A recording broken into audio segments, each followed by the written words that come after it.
Artist ஃபேமஸா இருக்க முன்னாடி அவங்க டிஸ்கவர் பண்ண எப்படி இருக்கும். மீடியா மிஷன் சேனல்ல மிஸ்டர் அண்ட் மிஸ்ஸஸ் ஜோடிபுரா, சாமோட விளையாடு இந்த 2 ஷோ தான் எல்லாருமே காமனா பாக்குறாங்க. அதுல ஐபாப் ஸ்டார் தமிழ் ஷோ எத்தனை பேர் பாக்குறீங்க? அதுல எனக்கு ஃபேவரட்டா இருக்க 3 சாங்ஸ் தான் இந்த வீடியோல பார்க்க போறோம். அதுல இந்த 3rd சாங் எனக்கு ரொம்ப ஃபேவரட். அதை யாரும் மிஸ் பண்ணிடாதீங்க. இதுல ஃபர்ஸ்ட் சாங் போத கனடி பை ஹெமி ப்ரோ. இது ஒரு இண்டி பாப் ஸ்டைல்ல ஒரு ஒன் சைட் லவ் எக்ஸ்பிரஸ் பண்ற மாதிரி இருக்கும் இந்த சாங். நீங்க கேட்டு பாருங்களேன்.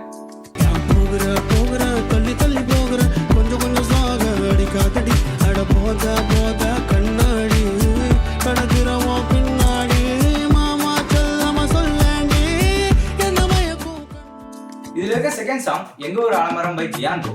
இது ஒரு இண்டி ஃபோக் ஸ்டைல்ல இந்த சாங் கேக்குறப்போ நம்ம ஒரு வில்லேஜ்ல இருக்கிற மாதிரி ஃபீல் கொடுக்கும். நீங்க கேட்டு பாருங்களேன். அதன் அர்த்தம் புரிச்சுக்கவே மூசித்தோ நிறுத்தி வச்சு கண்ணா மூடி நீயோ உக்காரு மரத்தின் ஓரமே எங்க ஊரு ஆலமரம் எங்க ஊரு ஆலமரம். The last and my favorite song மண்ணின் கதை பை ஆதித்யன் ப்ரோ. இது ஒரு சினிமேட்டிக் ஃபோக் ஃபியூஷன் ஸ்டைல்ல இருக்கும். இதோட கான்செப்ட் இந்த லிரிக்ஸ் என்னால எக்ஸ்பிளைனே பண்ண முடியாது. ஏன்னா இதுக்குள்ள அவ்வளவு அர்த்தங்கள் இருக்கு. நீங்க கேட்டு பாருங்களேன். கிழிந்த சத்தங்கள் எரியும் நெருப்பில் பதுங்கும் புள்ளையின் பிறப்பி குணத்தில் அணந்த விளக்கு பத்திக்கும் நோட்டிக்கும் சத்தியம் எழுவோம் நிச்சயம் வருவோம் கள்ளக பிறக்கும் வசிரர் குள்ளத்தை அள்ளிக்க துடிக்கும் கற்பனை ராஜ்யம் உச்சத்தில் இருக்கும் கொற்றவை பசிக்கு விருந்து கிடைக்கும் சித்திர குள்ளனின் திறங்கள் அறுக்கும் உத்தம புத்திரன் லங்கையில் உதிக்கும். இந்த 3 சாங் நீங்க கேட்டிருப்பீங்க. இந்த சாங்கோட எக்ஸ்பீரியன்ஸை கமெண்ட் செக்ஷன்ல ஷேர் பண்ணுங்க. இதோட பாட்டு வந்துட்டு இருக்கு. அதை மிஸ் பண்ணக்கூடாதுன்னா நம்ம பேஜை ஃபாலோ பண்ணி வச்சுக்கோங்க.